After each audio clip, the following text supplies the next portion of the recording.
Hi everyone, thank you so much for joining me again today. So in today's video we're going to be making a masculine shaker card, but really this card is for anybody that loves gaming. Now I've got those gorgeous shaker elements from Alina Crafts and they went perfectly with the Retro Gamer and Game On stamp sets from Funky Fossil Designs. These are perfect for masculine makes, makes that sometimes we find a little bit tricky for little boys or our husbands. And so yeah, these products are just perfect for that. So I've got these A2 nesting dies from Craft Stash and I'm just going to cut out a frame to form the frame for our shaker element. I've got some red line tape which I'm just going to run around the back of that frame so that we can then attach our acetate to it. You could use liquid glue for this and that would work perfectly fine, but I like the red line tape. It's just quicker and easier, and in that way you don't get any kind of oozing of glue onto the acetate, which can be a bit of a pain to try and get it off. I've already pre-cut down a size of acetate for this. This panel is just under 4¼ by 5½. It's a bit smaller than that. I'm actually going to attach it to a 5x7 card blank, as you'll see later on. So whatever measurements work best for you is perfect for this. So first of all, I've got a piece of black cardstock. This is going to sit behind the shaker window, and I'm just using my anti-static powder bag because we're going to heat emboss this. So I've attached it to my acrylic block and I'm just picking out some cat hairs. I don't know if any of you got cats, but my cat loves to be on my desk, which is not great for stamps. So I'm just cleaning that off. I've got my Wow embossing pad, which is a really good firm embossing pad, perfect for small details. And I've just inked that up. I've got a really good impression first time round, and I'm just going over it now with some Superfine white embossing powder from Wow.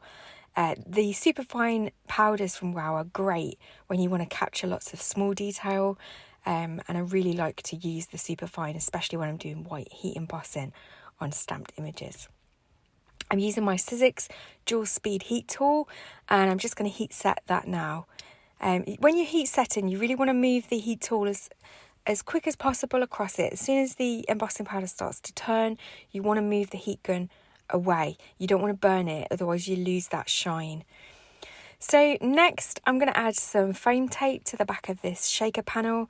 I'm using my favourite foam tape from Alina Crafts, and this is perfect thin foam tape, and I find that it's sticky enough but not so sticky that it gunks up your scissors, so that's one of the reasons why I really like using this tape. So once I've made sure that all my corners are butted up and we've not got any gaps for any shaker elements to fall out of, I'm just going to use my anti-static powder bag on the acetate window and around the foam tape edges. This is just to stop any of the shaker elements sticking to the foam tape, because you want to be able to get a good shaker card and you don't want it to be all stuck with static to the acetate window. So the anti-static powder bag is great for that.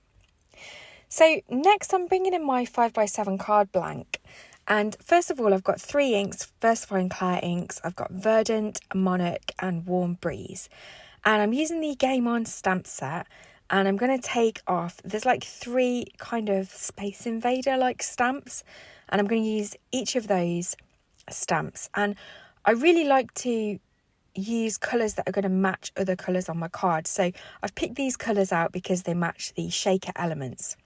And all I'm going to do is stamp each kind of Space Invader in a different colour along the top and bottom of the card front.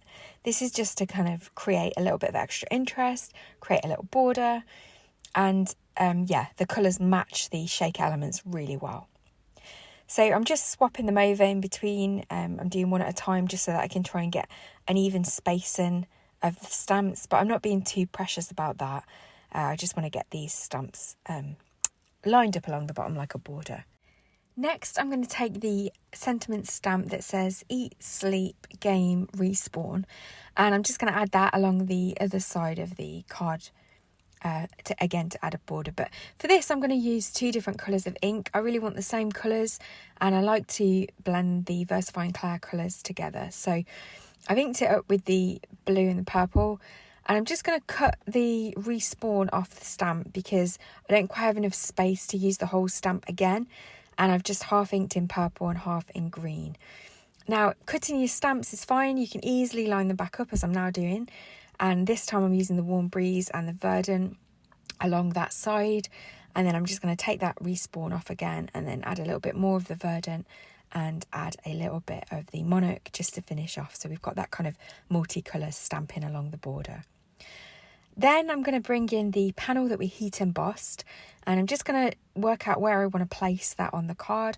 I do want the border to be visible. It doesn't matter that it's not completely visible because that's just extra interest on the card for me. But I just want to make sure where it's going to sit first of all before I glue it down. To glue it down, I'm just going to use some Cosmic Shimmer glue. This is just a quick grab glue.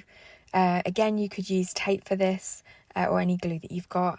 And then I'm just going to make sure that that's nice and central where I want it to be.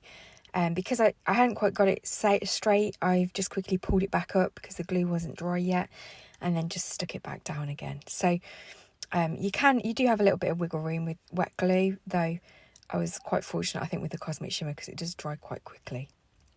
So next we're going to add our shaker elements. So I'm going to bring you back in those shaker elements from Alina Crafts, and I'm just going to add some of those to the card front there. I have overfilled this card probably. You don't really need as many as I've put down. I do like a good filled shaker card though, so I am a little bit heavy-handed when it comes to pouring out shaker elements, but I'm just spreading them out now just so that there's no great big clumps of shaker elements when we stick our frame down. You don't want it to get stuck on those. So I've peeled off the backing tape to the foam tape, and I'm just going to add a little bit of wet glue, just again so that we've got that little bit of wiggle room when we're putting the frame down. There's nothing worse than sticking foam down and it not being straight. So I've got a piece of black cardstock now so that we can add a sentiment to the front of the shaker card. I'm going to use the Gamer sentiment stamp from the Game On set, and then I've got the strip back sentiments set from Funky Fossil Designs, and I'm going to use the congratulations out of that. I've got a really good idea for this card for somebody that's just finished their exams. So this is just a really nice way of kind of saying congratulations, your exams are over, game on. So I'm just going to use the Wow embossing pad again, just to ink up those sentiments. And then again, we're going to use the Superfine white embossing powder. I was struggling to kind of line up the congratulations stamp set. I was struggling to kind of see where it was going to be straight. But yeah, I could have heat embossed the Gamer first and then added the congratulations after, but I really wanted to kind of do it in one go. So I'm just going to put the excess embossing powder back in that tub now, and then we'll just quickly heat set that using our heat tool.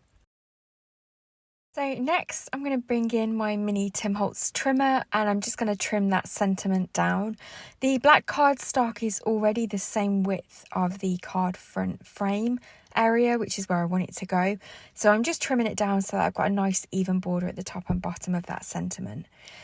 To attach it down to the acetate, you can of course use liquid adhesive, but I like to just add some double-sided tape first of all, and then I'm going to add some liquid adhesive over the top. This is just so, again, I've got a little bit of wiggle room, but also the double-sided tape will just grab onto the card front while the quick grab glue is then drying. Because it can take a little minute or two for the glue to stick to the acetate, and I don't want my sentiment to not stay straight, so I just find that double-sided tape just does that. And of course I've got my T-ruler just to make sure it's nice and straight. So there's the finished card for today. I really hope that you've enjoyed this video. I really hope that it's given you some inspiration for those difficult makes sometimes. And yeah, let me know in the comments below if you like this card. So thank you so much for joining me today. Don't forget to like and subscribe if you'd like to see more from my channel, and I'll see you in the next video. Take care.